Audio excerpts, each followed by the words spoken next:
Et salut à tous les Jean-Michel, j'espère que vous allez bien. On se retrouve aujourd'hui pour analyser le lait de riz. Non, c'est la boisson de riz de la marque Bjorg avec le calcium ajouté. Les Jean-Michel, je vous ai ramené un testeur comme ça, si jamais la boisson n'est pas bonne, c'est pas moi qui trinque. Allez-y.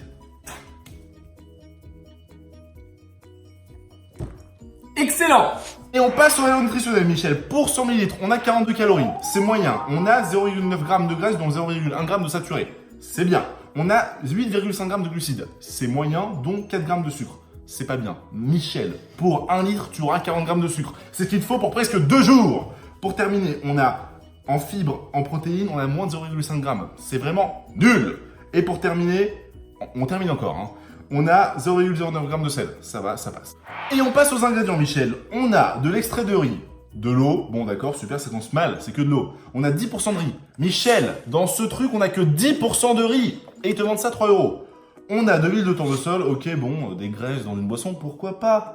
On a de l'eau, du malt d'orge, une algue pour le calcium, d'accord, c'est cool. De l'épaississant, mais c'est de l'épaississant naturel. C'est de la farine de graines de caroube et un arôme naturel.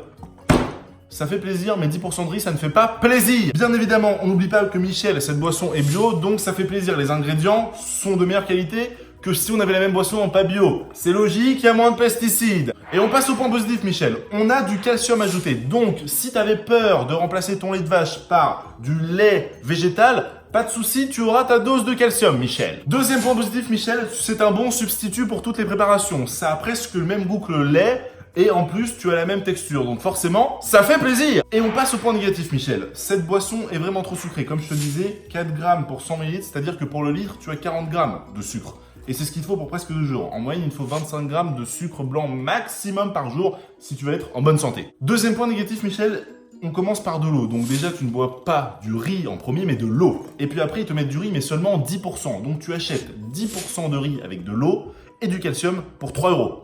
Franchement, c'est un bon business. En conclusion, Michel, ça ne remplace pas le lait. Pourquoi? Car tu n'as pas assez de protéines. Mais tu auras un goût qui ressemble au lait et du calcium. Donc ça peut être un bon substitut. Si vous voulez un substitut au lait animal, je vous conseille d'aller vers le lait de soja. Car tu auras autant de protéines que dans le lait animal. Et ça, on adore. Et on passe à la vie des applications, Michel.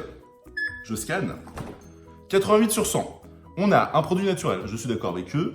Peu calorique, pourquoi pas, 42 calories, peu de graisse saturée, peu de sucre. Alors là, Michel, il y a un gros problème. Tu ne peux pas avoir peu de sucre quand tu as 4 grammes de sucre pour 100 ml. C'est autant que l'Ice Tea. À moins qu'il y ait peu de sucre dans l'Ice Tea, ce que je ne conçois totalement pas. Ici, Michel, tu as la preuve que ce genre d'application qui te dit que c'est soi-disant excellent, il faut t'en méfier. Faut pas regarder le produit en disant c'est bon, c'est vert, j'y vais. Il faut quand même regarder. Parce que 4 grammes de sucre pour 100 ml, Michel, je te le répète encore une fois, c'est trop. Voilà Michel, cette vidéo est terminée. Si tu l'as aimé, tu peux mettre un pouce bleu ou t'abonner. Si tu as des questions, tu me les poses juste en bas. Je me ferai un plaisir de t'y répondre. Et surtout, n'oublie pas, ça fait plaisir!